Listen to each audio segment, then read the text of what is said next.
Welcome to Rising Stars, where Miriam Knight, publisher of New Consciousness Review, interviews exciting new voices in the world of progressive and transformational books, films, and ideas, who offer intriguing perspectives on life, the universe, and everything in between. Join us as we celebrate the conscious awakening and explore many expressions of consciousness in action.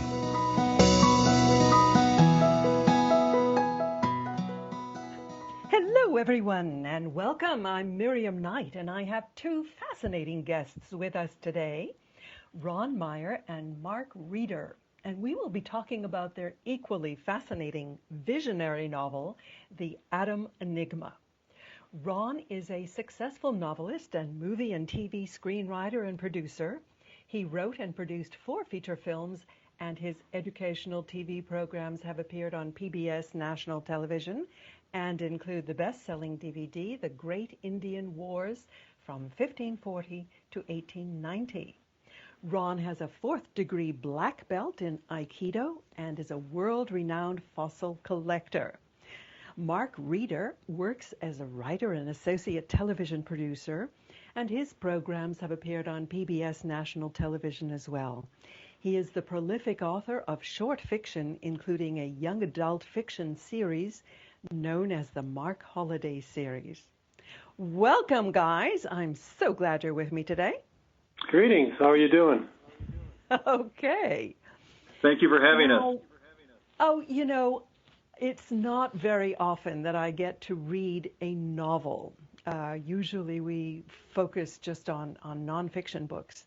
So it was a real treat to read your novel, and it was such a wonderful thriller that incorporated both profound messages, magic, and a real kind of nail-biter, page turner. So I want to thank you for that holiday. It's called The Adam Enigma, and it really kind of goes back to basics of who we are as a species. What are our capabilities?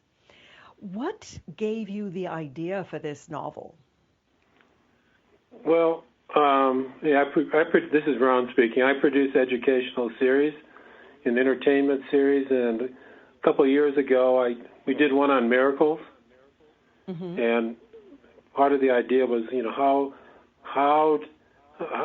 what's the common basis of a miracle, and it's usually some sort of communication from what we might call the other side or another world, which doesn't operate by the ordinary rules of ordinary life and physics.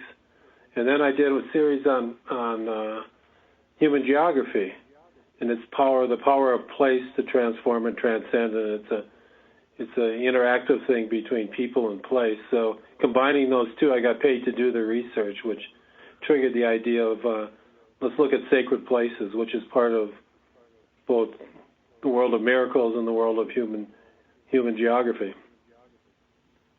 Well, the novel centers around the phenomenon that arises around a cottonwood tree in Arizona and this shrine that develops around it because people receive healings. Have you ever been to shrines like Lourdes or Medjugorje? Yeah, I have. I've been to the Medicine Wheel in Wyoming. Do you know of that place? Mm-hmm. No, I don't. It's a sacred, I believe, maybe Sioux, Native American. It's on top of a hill in the Bighorn Mountains, and it's a spoke. And there are other medicine wheels.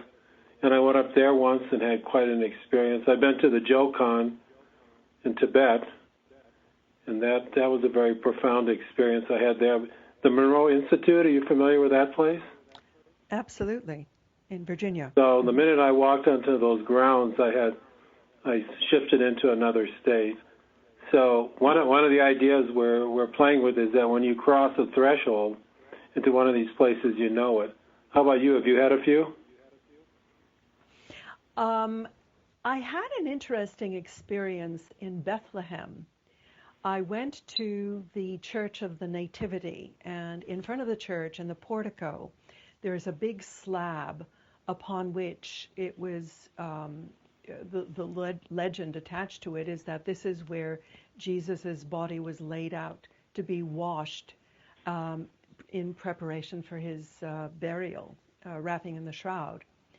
And pilgrims would come and they would pour water onto the slab and then use handkerchiefs or cloths and wring it into little bottles to take away. And out of curiosity, I put my hand on the slab in the water, and my hand started buzzing, and it was buzzing all day. It was absolutely remarkable. So I think this is a great example of this combination of place and the intention or the connection of the people. Miriam, we're losing you right now for some reason. Okay, I will speak louder. Is this better? Much better. Okay. So we missed that last little part of the combination. I don't know if you want to repeat it for the audience. Well, I'd like to hear I thought it was, sure, I thought it was a combination of the mystery of the place, the sort of portal-like energy of the place, but also the energy that was put into the place by the pilgrims repeatedly. So that's exactly, the sort of thing we're dealing with in the book, as you probably know. And Mark's had his own experiences, which are slightly different. Do you want to go ahead, Mark?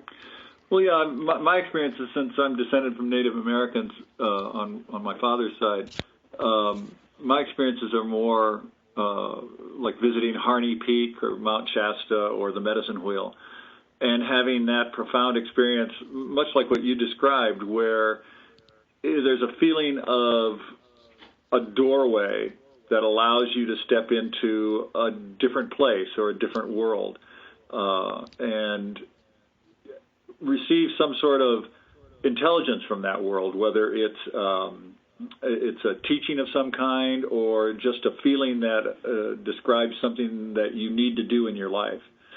So I've had a couple of experiences like that, and they've had a profound effect on me as I've grown older. How would you say that effect actually manifests in your life? I'd say the biggest manifestation of it is coming to grips with who I am as a person, being fairly emotional and not being able to understand why or what that was doing to me, and then having an experience through that doorway of opening up why I'm emotional and actually how it can become a strength in my life instead of having it be a detriment. Mm-hmm. So what did your experience do for you? Well, in the Holy Land? At the end of the day, I left corporate finance and became a healer, and eventually came to the States and became a publisher of New Consciousness Literature magazine. That's a big shift. And go ahead. I think that this shift is happening everywhere, more and more. I mean, people like you who are in the world and beyond it as well. You're kind of straddling both sides of a divide that you're enabling to come together. Yeah, I can give you one of the things that opened up for me. You might notice that I'm used to being the interviewer and not the interviewee. But this opened up a kind of space for me that I enter into when I go and talk to people who I'm interviewing, whether they're physicists or biochemists or human geographers or people who are searching for Bigfoot, that I can open that world up for them as well, and they speak with great clarity in a way that puts them at ease, and I get remarkable material out of them. And when I noticed I could do this, I began to want to see can I have other people do that themselves or create that space for them under certain circumstances, and that was probably the biggest change for me, is that it changed entirely how I interview people in my line of work. And of course, that does come through in the novel. Oh, absolutely. The character of Jonathan Ramsey, for example, is a person on a mission of inquiry throughout his entire life. And I like to think that a lot of the character of Jonathan Ramsey is based on Ron's experiences. Ron might disagree with me on that, but when I was helping to write that character, that's what I would draw on. It is. And you notice the novel opens when he crosses the threshold, and this is where he gets the calling, right, to pick up where he left off a while ago. And that's also an interesting theme, because a lot of people have had experiences of a numinous character and felt that they were so far out of their frame of reference that they ignored them or pushed them down into the subconscious. But they do have a way of popping back up in later years. That certainly happened with me. And I like novels like this because it's really a call to the reader to remember and to reconnect with that which they perhaps have forgotten, or to give themselves permission to experience the mystical and the magical. And it's a kind of calling to, as we say in the book, to pursue what we call, the essence of the archetype you were supposed to be. Mm-hmm. And if you don't, and Jonathan, because he ignores it or is not ready at times, the main character, he pays a price. There's a price to pay if you don't follow your calling. At least that's what we're saying in the book. And I think that people can certainly agree, just by reflection, that there is a price to pay of regret when you don't follow your calling, sometimes a greater price. Well, that's the signal for our station break. We're speaking with Ron Meyer and Mark Reeder about the Adam Enigma. Stay with us and we'll be right back.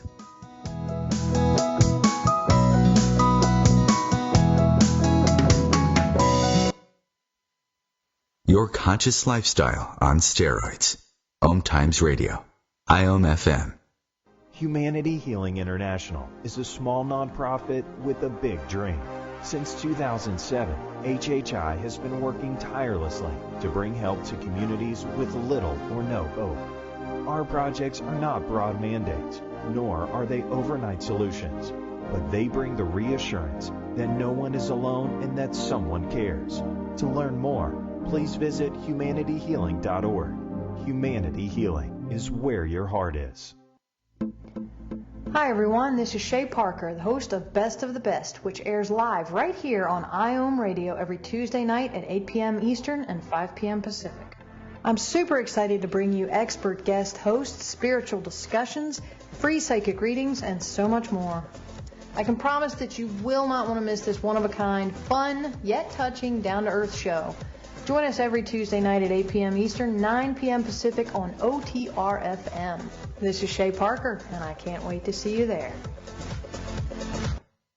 I'm Fidel Nsombo. I was born in a city called Bukavu in the Congo. We were a loving family, and then, boom, everything that I had disappeared in a single day. People think that when you are a refugee and they resettle you to America, and all your problems are done. They don't understand that that's the beginning of everything. I was not born a refugee. I was made one. It's time we welcome refugee families with open arms. Learn more at embracerefugees.org, brought to you by the Ad Council.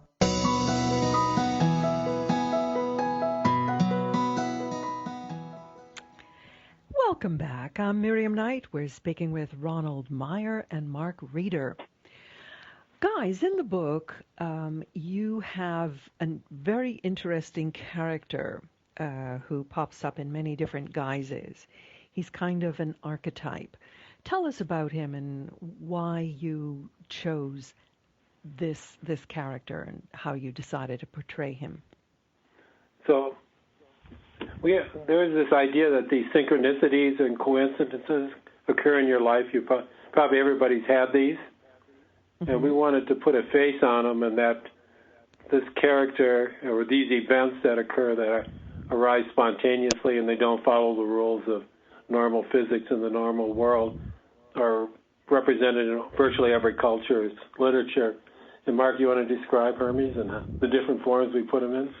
Well, yeah, we put Hermes into about 10 or 11 different forms during the novel, and I don't want to do any spoilers, so I won't go into those in detail. But the character, I remember when Ron pitched this idea to me, and I was thinking about it, and I have a madcap friend back in Cincinnati, Lou Hoffman, who has that kind of Hermes energy to him, an almost in-your-face but lovable kind of character.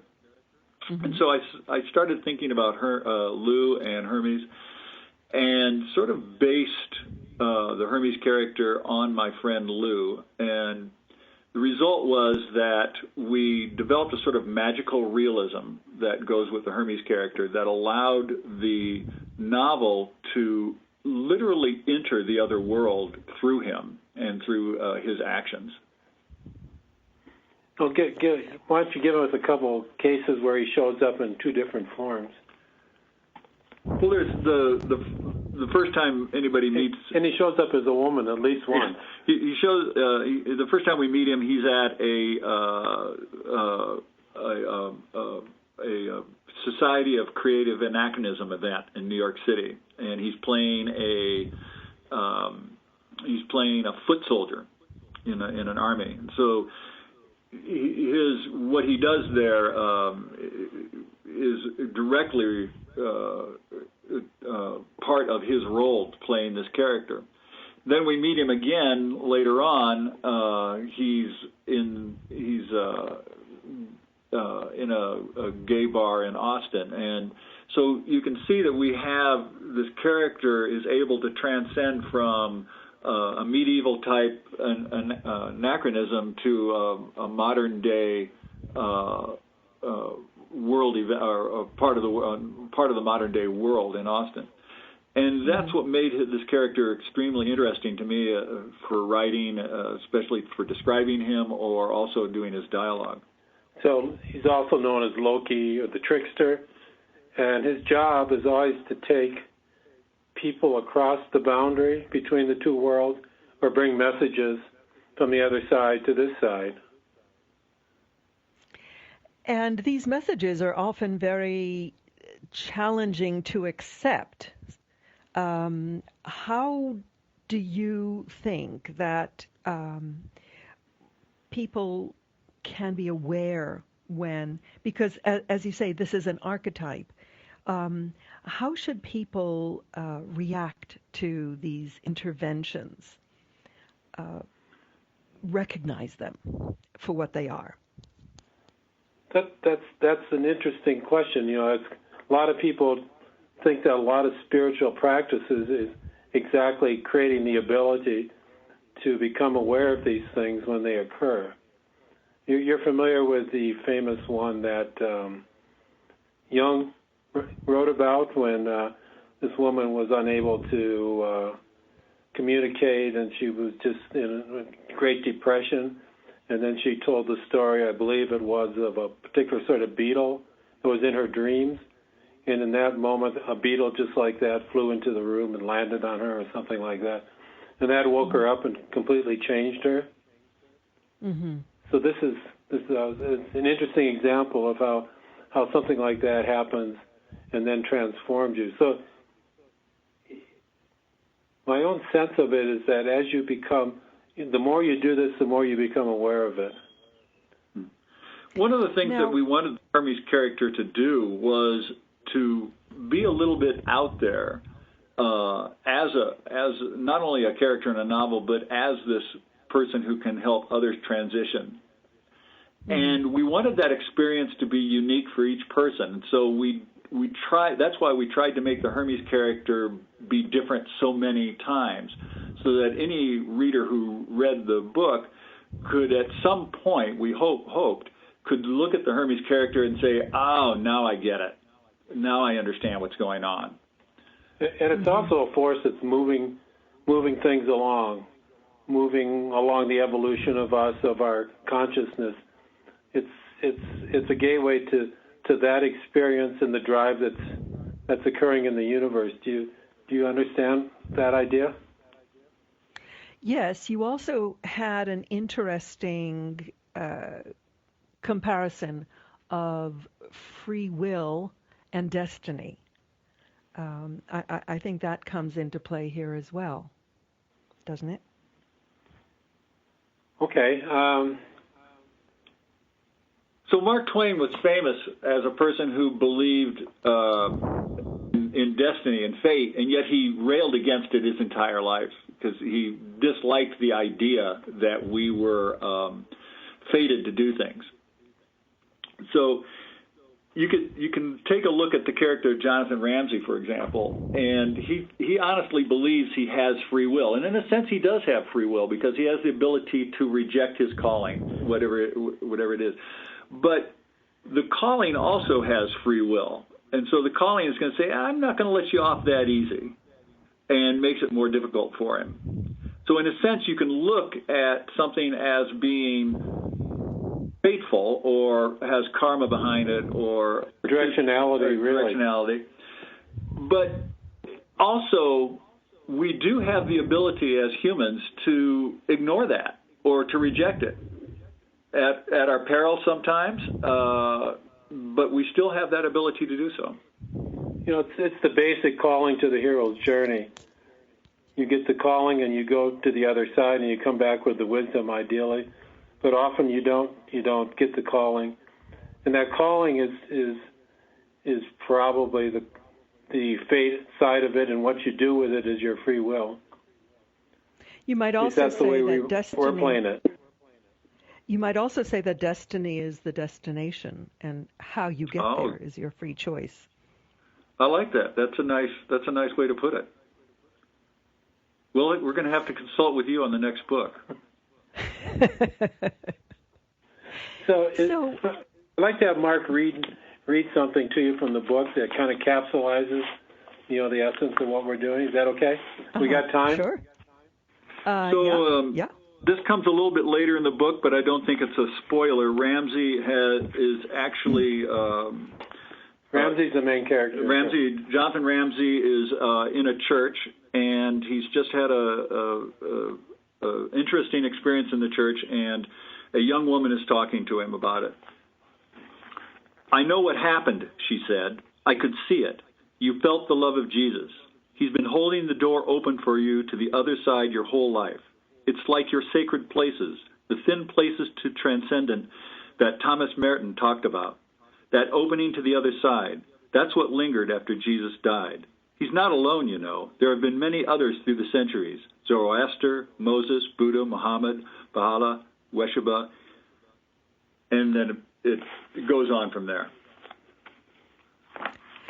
That's very, very poignant, and I have a quote that I want to read later on, but I don't want to take the time now. So the Thomas Merton mystic, he was a wonderful Christian mystic. Indeed. He talked about the places that perhaps have a thinner boundary between here and the other side. And This is something that you talked about extensively in your book, and obviously you've researched it. What do you think is the mechanism there? Is it Gaia? Is it the traditions of many people? Is it the ley lines? What is it? In the book, I don't think this is a spoiler. It's represented by a coherent field, energetic, bioenergetic field. Does that need elaboration, or is that good enough? So is it generated by the planet or by the interaction of the people and the planet? Because I think the people and the planet. Because many people consider that the planet itself is conscious. Yes, I know that. And that may be, just the sense that there's a connection to the other side through the planet. Mm-hmm. But what I think Merton was getting at is that, and this is something we're definitely pushing to, is that people who join their consciousnesses, as it said in the Bible, where Jesus says, I will be there too, that if they join their consciousnesses, that'll open up that doorway to the other side. So I doubt whether, if there were no people, there would probably be no sacred places on this planet. You need the people to make it work with their consciousness. That's my idea. It's been my experience. Yeah, and certainly that is what comes through in the book. So, how does that sit with you? That is very much what I experienced in Bethlehem. And I think that the story of Jesus originated from his birth in Bethlehem and really took root in the consciousness of the inhabitants and in the consciousness of the believers afterwards. And it's almost like it keeps it alive and keeps on strengthening the thought forms, the energy of the place. And yeah, absolutely. You wonder if there are power places in the world that exist in isolation of people. And I think you would argue no. Or would you? I would. Mm-hmm. It's the interaction between consciousness and place, and probably what happened there at that place at a given time for some people, maybe many people. But I'm also beginning to get the idea that people who gather together in a particular way can produce that opening themselves, independent of the place, and that's sort of what happens in the end in the book, as you maybe know. Well, one of the things to look at, too, is that would be like a temporary portal. People can gather to create this with their consciousnesses, create this temporary portal. But if you're talking about like Bethlehem or Lourdes or Harney Peak and the Black Hills or something like that, then I think that there's we can apply the Gaia idea to it as well. That there are special places on the planet, and it may take people to recognize them, that they're there, but they are there. So it's almost like a mobile hotspot to the divine. Okay, well, we're going to take another break, and then we'll be back with Ron Meyer and Mark Reeder.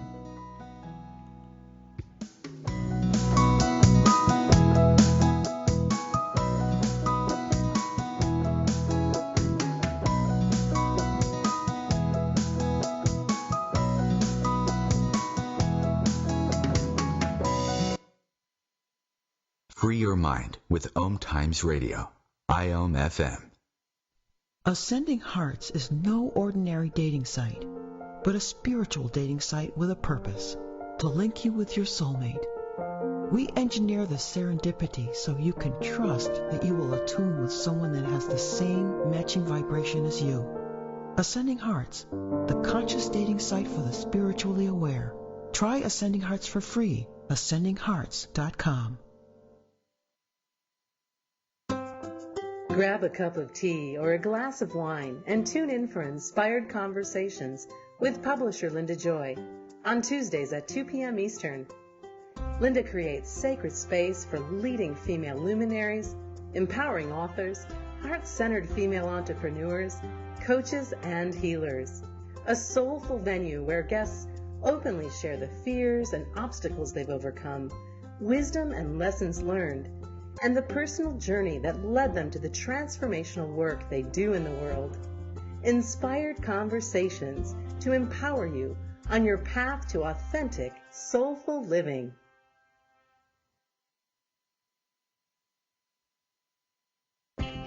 Sparky the Fire Dog here. Make sure your family has a fire escape plan, and they practice it twice a year. One important thing to practice is get low and go. If you see or smell smoke, it's important to get low and go.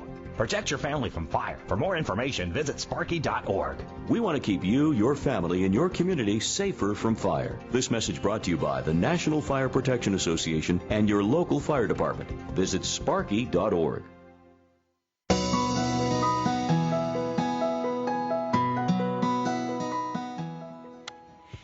Welcome back. Guys, is there a website for the book, or is there a website you'd like to refer our listeners to? We have no website. Oh, my goodness. Have to talk I guess we'll have to create one. Absolutely. Yeah, people have said, we should do a teaching, but we haven't gotten around to it. Well, that's not true, Ron. Ron's being modest. He's actually done a couple of teaching with the Integral folks here in Boulder. Ken Wilber and Co. I'm sorry? Ken Wilber's group? Yeah. Yeah, at the Integral Center in Boulder. And the workshops. Had some great success with it in creating a space for people to, not necessarily to reach the other side, but to understand, have a greater sense of their own potential. But also to go to the other side. There was one guy at this workshop where it's a series of exercises based on Aikido and my experience with enlightenment intensives and mindfulness practice. Mm-hmm. And it's a combination. There's a lot of movement, consciousness awareness among people. And there was an older gentleman there who was an anthropologist from the University of Chicago, and all his life he wanted to have one of those openings or direct experiences of God or whatever. And he was able to have one, and he was so moved. And later, when you have these things, if you've had one, Miriam, for a while you can speak with great clarity. And he told the group of his experience, and it was brilliant, and people were in tears. So, and this took place within a period of about an hour, and it was the power of the group. It wasn't me. Mm-hmm. But was it influenced by did you go to the Monroe Institute? Have you studied there? I have not, but in the series on miracles, I went there and interviewed people, and the sort of thing you do when you're doing a documentary. Mm-hmm. Have you done that experience? No, I've listened to some of their CDs, but I've never been there in person. Yeah, one of my experiences I can tell you was that in terms of this human thing. Uh-huh. I was working on a series. I think Mark was there. We were doing it on snipers, and we went to a place in North Carolina where we wanted to have a direct experience with some real snipers that just came back from Afghanistan, I believe, Mark. Mm-hmm. And there was a handful of young men, maybe about 10 of them, and they went through all the ways they operated in terms of snipers and put on their camouflage and fired their guns and all that sort of stuff.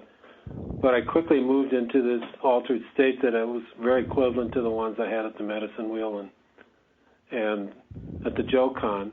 And that sort of blew me away, and I was wondering, well, how is that possible? Because normally when I'm around a lot of guns, people firing guns, it makes me pretty damn nervous. Sure. But this moved me into that state, and these young men were quite extraordinary in their calmness. I presume they had killed people and were at peace with it, which is what you have to do. They're the opposite of Rambo. They're very calm, and they almost have a divine quality to them. That was what I experienced. So it was like, so this is not about this firing range where they're operating. It's about them as a group together being in a particular way. And I wondered how could that be recreated, because that would certainly be valuable to people if you could do that for them. So that got me into doing these workshops. I interviewed a young man who had been a decorated veteran and was working for peace. And one of the things that came out was this tremendous sense of love and dedication to his group to his fellow soldiers. I mean, Yes. there's such a strong bond of I've got your back and I'll do anything for you, and I know you'll do the same thing for me. It really is unconditional love. That could be the kind of travel mechanism to this state of peace and almost an altered state. There's always the negative side to the positive, and it's sometimes very difficult to distinguish between them. No, I agree. This was what was going on with these guys, and it was quite extraordinary. You were there, Mark, right? Yeah.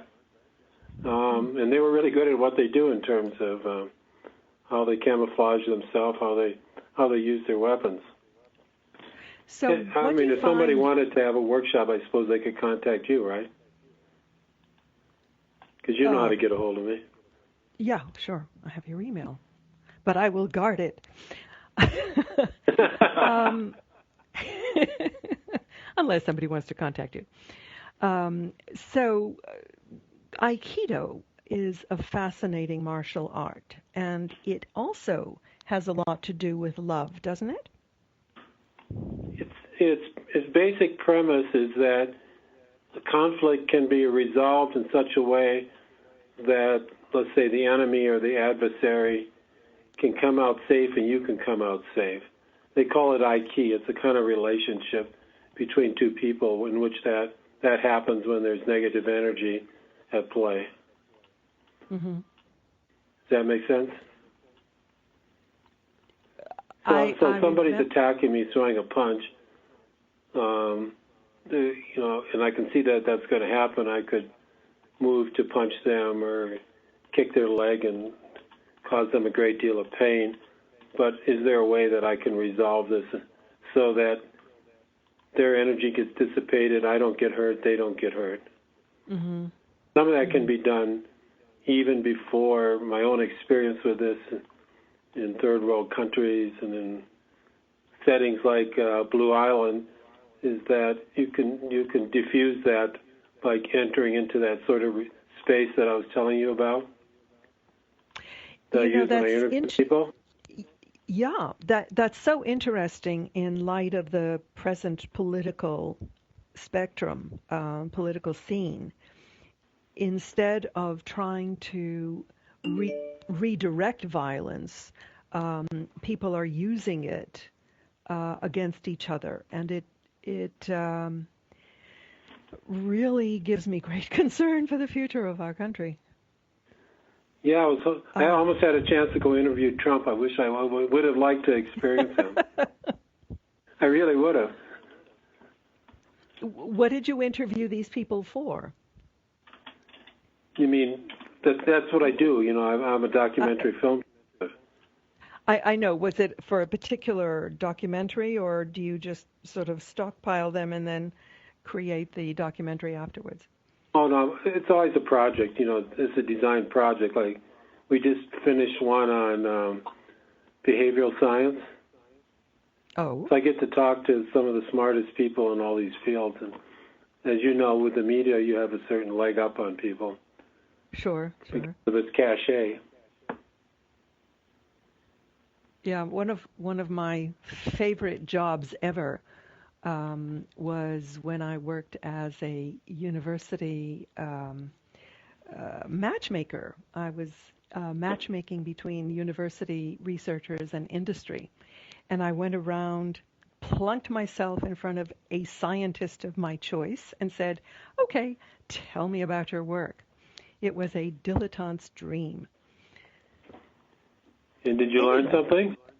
I learned a lot, and it's remarkable how it sticks with you over the years. It was fascinating. Yeah, it's a great tool to be in the media because, as I was saying, somehow or another the power of the camera is the great equalizer. It's not the gun.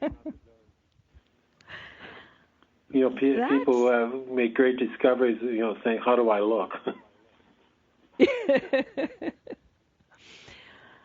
That raises all kinds of intriguing possibilities. If we just walk I mean, actually, in the whole Black Lives Matter movement, the camera has revolutionized relationships between minorities and the police. Yes. So, you probably know that one of my ideas is that you could go into an impoverished community, and everybody knows now that living in poverty really is a terrible thing for the nervous system, for the physiology of these people, and ones they can't usually overcome as they grow older. So my thought is that if you could create some sort of sacred place that they would create themselves, you would have an empowering impact on them and could create the environment in which would be more nourishing, and they could learn to do stuff by themselves in a way they couldn't otherwise through that power. I'd like to be able to do that myself and try it out. It was interesting at the end of the book when you came up with the shopping list of projects that Ramsey wanted to institute in the community, that some of them are actually being done by people in the inner cities, like setting up banking and giving people access to venture capital for entrepreneurial ideas. So if I'd love to talk to you about that if you don't already know about it. Yeah, I'm aware. One of the things is I don't think the Adam Enigma is necessarily ahead of the curve on this, but I believe that in the 21st century, there's a new movement afoot that's saying, hey, we can't look to the federal government to solve everything. We've got to learn how to solve it. And that's what the book actually shows. Absolutely, and we're going to revisit that theme in our last segment, which is coming up. Stay with us. We'll be right back.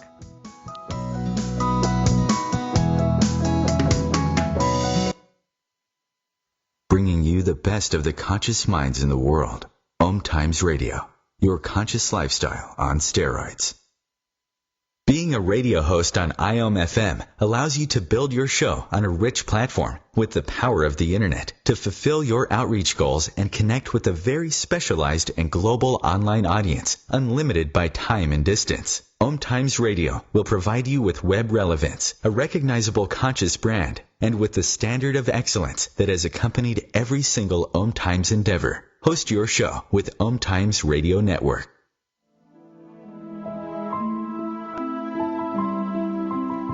Join me, Maggie Chula, on Mondays at noon Eastern for Mastermind with Maggie. Let's work together in a mastermind. We can resolve life's problems and create goals for the future. Build action steps empowering you to create your life in partnership with your divine source of light, your soul. Manifesting your goals can be simple and easy, so come with your problems and leave with a plan. The Akashic Master Teachers and I are waiting to help you. Today, my new dad threw a barbecue. I burnt everything. And then we played catch. I broke Mr. Lewis's window. And then, somehow, my hand. My hand! And then my dad even let me drive his car. The hospital's on the right! It was a rough day. It was a great day. You don't have to be perfect to be a perfect parent. Thousands of kids in foster care will take you just as you are. For more information on how you can adopt, visit adoptuskids.org. A public service announcement from the U.S. Department of Health and Human Services, Adopt U.S. Kids, and the Ad Council.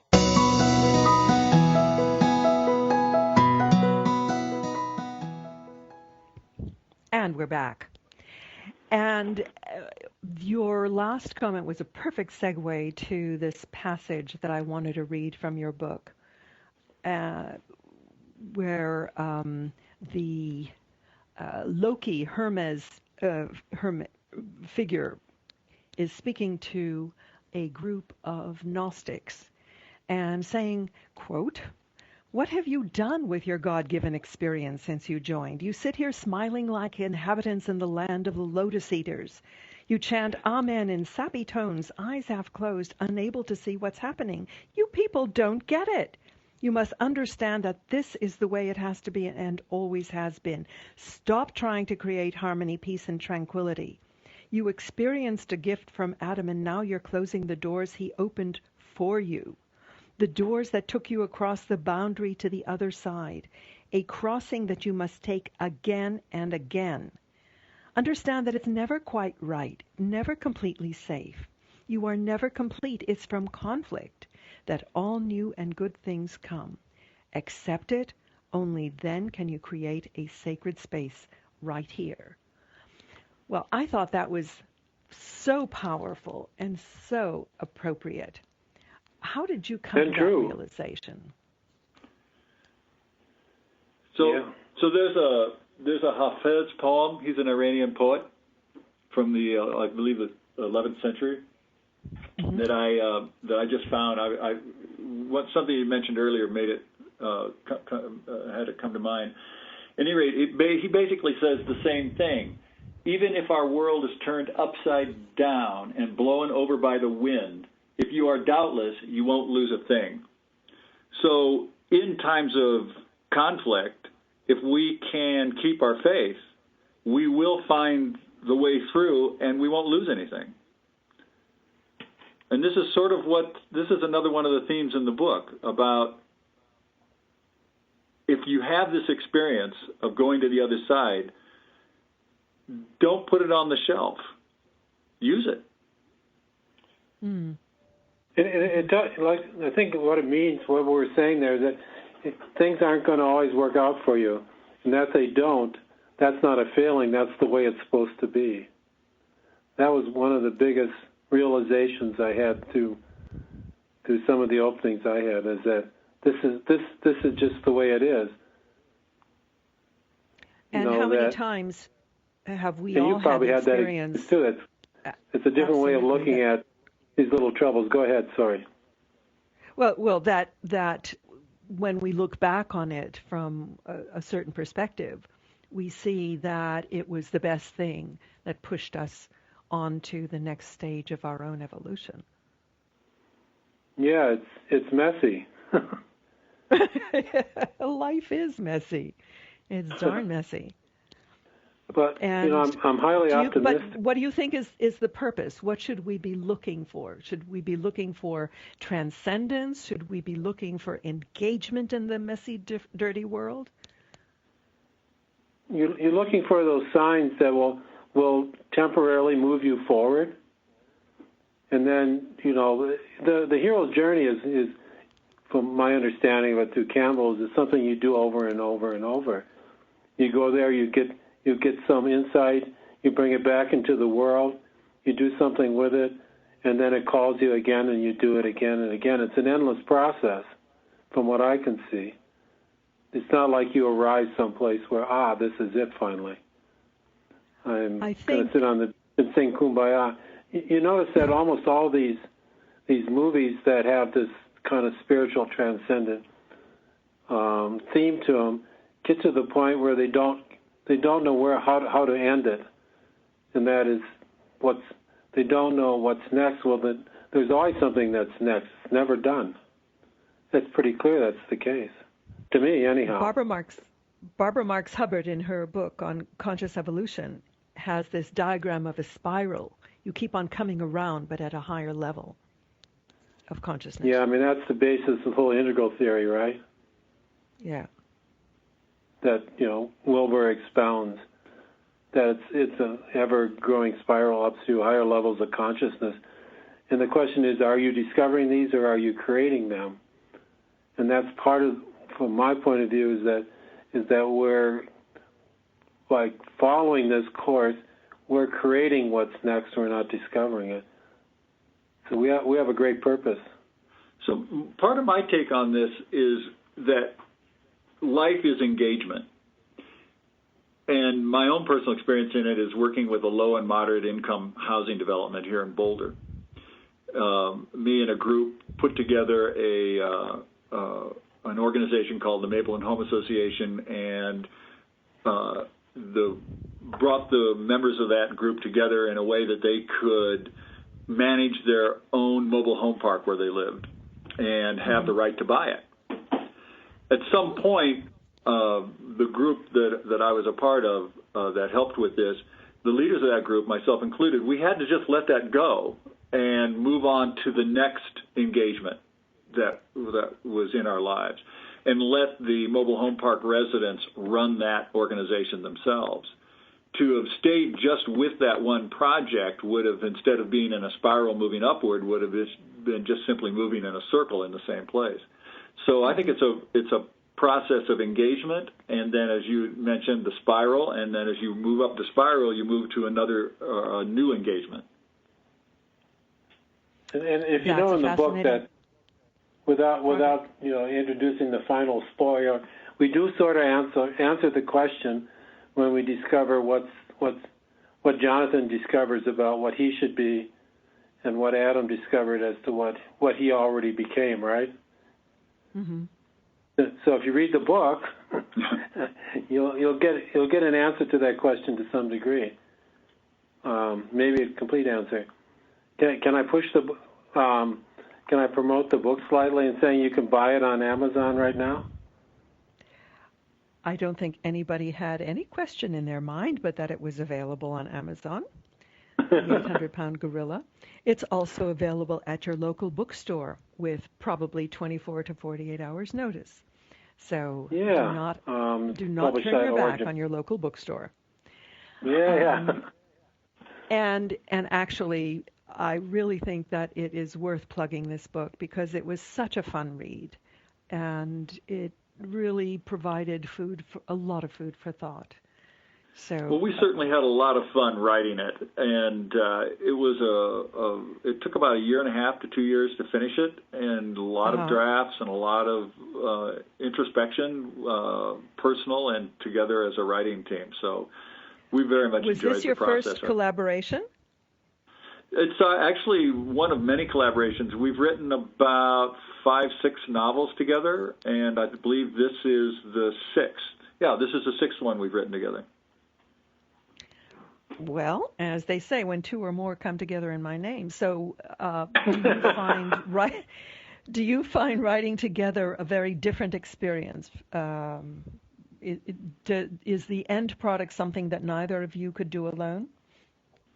I believe so, absolutely. Absolutely, yeah. I write novels on my own, and while I enjoy writing by myself, I've often felt that my collaboration with Ron raises up my level of writing a little bit higher. So, I agree with what you just said.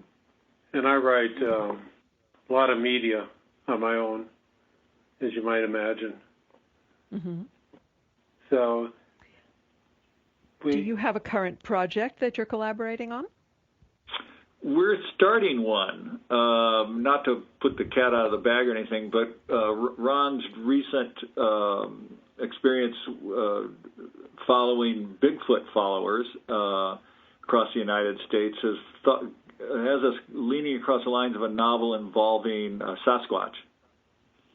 Fun. What's this phenomena about? Talk about group consciousness. There's about 4,000 people in the U.S., and their consciousness about following Sasquatch is quite unique. There's this... Well, I have a reasonably sane friend who absolutely claims to have seen Sasquatch in Oregon. He or she is, among many. Mm-hmm. Blew me away to see what this phenomenon is about. I mean, there's no doubt that there's many people that had experienced something, that they're not lying, they're not making it up, and when you look at their body language and when they retell the story, there's something profound going on. Seeing Sasquatch is a transformational experience in itself for everybody that claims it. So we're thinking of playing around with the idea of what is Sasquatch, what are the possibilities. So we toss these things around for a while before we come to some conclusion. Are there a lot of people in your circles who are coming around to a more mystical worldview? Say that again? I missed the first assume that part. you travel in circles of writers and filmmakers and so on. Is there an upwelling of people who actually themselves have a mystical worldview? Well, in the integral world, of course, they all do. And they're kind of saying, well, we've had our non-dual experience, what's next? And many people are pointing to the group consciousness thing. But I also interview a lot of people that are scientists and reductionists. You know what I mean by that? Mm-hmm. Yeah. It's the dismissal of the spiritual or even the psychological in some sense. But yeah, I interviewed Michael Shermer just a while ago.